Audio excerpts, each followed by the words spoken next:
আসসালামু আলাইকুম, আশা করি সকলেই ভালো আছেন। তো আজকের ভিডিওর বিষয়টা হচ্ছে প্রথমে একটা ফ্রিজ আমরা কীভাবে প্রথম থেকে শেষ পর্যন্ত চেক করতে পারি ফ্রিজটা নতুন। প্রবলেম হচ্ছে ঠান্ডা হচ্ছে না। তো সর্বপ্রথম আমরা এম্পিয়ার মিটারটা লাগিয়ে নিলাম বা অ্যাভোমিটারটা লাগিয়ে নিয়ে ফ্রিজটা লাইন দিলাম। লাইন দেওয়ার পর আমরা চেক করতেছি এম্পিয়ারটা কত নিচ্ছে বা কতটুকু কারেন্ট খাচ্ছে এবং কনডেন্সার হিটিং আসতেছে কিনা, ইভাপোরেটর কয়েলে যেখানে ক্যাপিলারি মাথা ওইখানে আইসের অনুভব হচ্ছে কিনা। তো সর্বপ্রথম যে চেকিংটা চলবে, যেহেতু ফ্রিজটা বন্ধ ছিল ওই ক্ষেত্রে এই চেকিংটা আমরা করতে পারি, যেহেতু এখানে ক্যাপিলারি আছে, কারণ এটা লেয়ার বাই লেয়ার চেম্বার। তো ওই ক্ষেত্রে চেক করাটা সহজ। নর্মালি এখানে ফুলে গেছে কিনা এটা চেক করতে হবে, কারণ লিক আছে কিনা এই বিষয়টাও কিন্তু ধারণা করা যায়।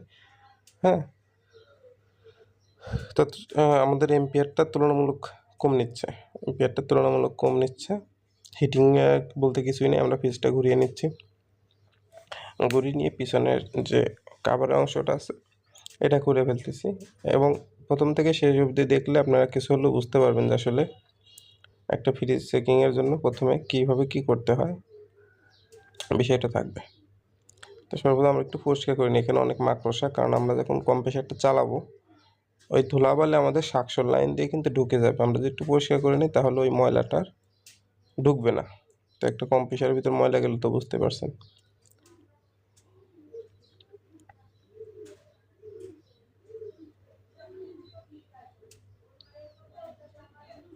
তো আমাদের কম্প্রেসারটা চালু করার পরে দেখি কোনো প্রকার হিটিংটা নেই। আমাদের ডিসচার্জ লাইনে যে একটা হিট থাকার কথা, আসলে ওইভাবে কোনো হিটিং নেই।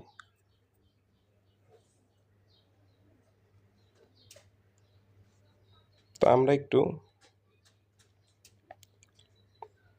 জায়গাগুলো ঘষে নিচ্ছি, শীষ কাগজ দিয়ে জায়গাগুলো ঘষে নিচ্ছি এই জন্য চেক করার জন্য, যে এইখান দিয়ে চেক করবো যে আসলে ভিতরে গ্যাস আছে কিনা, এই বিষয়টা চেক করব।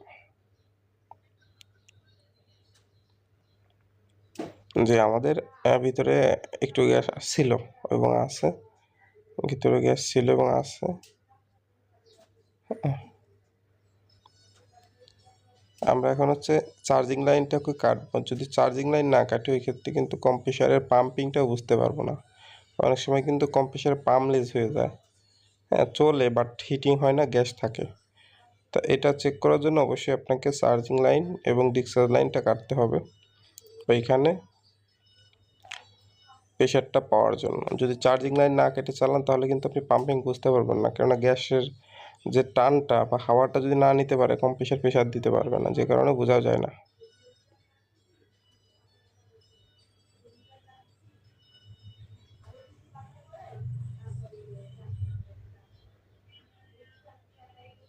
আমরা এখন আবার পুনরায় একটু লাইন দেওয়ার চেষ্টা করতেছি।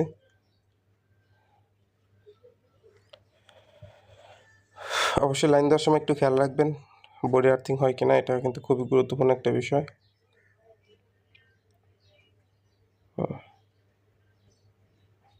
মাল্টিপ্লেকের সমস্যা, লাইন পাচ্ছে না ভালো মতো। পেয়েছে।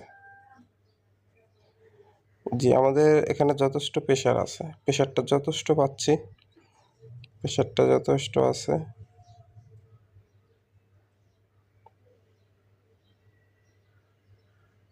সুন্দর একটা প্রেশার আসতেছে, অর্থাৎ যথেষ্ট, মানে কম্প্রেসারের পাম্পিংয়ে কোনো প্রবলেম নেই, প্রেশারটা ঠিকঠাক আছে, ওভারঅল ওকে আছে। এটার সমস্যা আছে এর ভিতরে যে গ্যাসটা থাকে, গ্যাসের যে এক ধরনের লিকুইড বা গ্যাসের যে মানটা ওইটা কোনো ক্রমে নষ্ট হয়ে গেছে, যে কারণে গ্যাস থাকতেও কুলিংটা 100% আসতেছে না। বাট কি আপনি মাছ মাংস রাখলে ঠান্ডা হচ্ছে বাট বরফ হচ্ছিল না। হ্যাঁ, গ্যাসের পরিমাণটা সমস্যার কারণে প্রবলেমটা হচ্ছে। আমরা এখন পুনরায় এটাকে ওয়াশ করে স্টেনারটা পরিবর্তন করে কিন্তু গ্যাস চার্জিংয়ের জন্য প্রস্তুত করতে পারি, যেহেতু রোগ ধরা গেছে। তো পরবর্তীতে আমরা এটা অন্য ভিডিওতে দেবো, এক ভিডিওতে দিলে অনেক বড় হয়ে যাবে। ভিডিওটা দেখার জন্য ধন্যবাদ।